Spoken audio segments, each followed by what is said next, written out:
मुनाफिक के लिए इशा की नमाज और फजर की नमाज बहुत भारी होती है, उसे उठा नहीं जाता, नमाज नहीं पढ़ पाता। और एक और हदीस में हमारे नबी ने बताया अलैहिस्सलातु वस्सलाम कि मुनाफिक की 4 निशानियां हैं। हर बंदा अपना एहतिसाब करे, अपने गिरेबान में झांके और देखे कि उसके अंदर कोई बैक्टीरिया, कोई वायरस है कि नहीं मुनाफिकत का। नंबर 1, जब बात करता है झूठ बोलता है। नंबर 2, अमानत रखी जाती है खयानत करता है। वादा जब करता है तो वादा खिलाफी करता है। और जब किसी के साथ बात करता है, बहस करता है, तो अब्यूसिव लैंग्वेज यूज करता है, फट पड़ता है।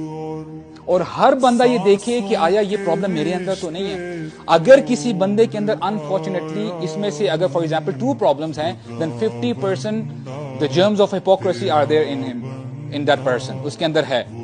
तो हर बंदा अपने आप को पाक करने की कोशिश करे।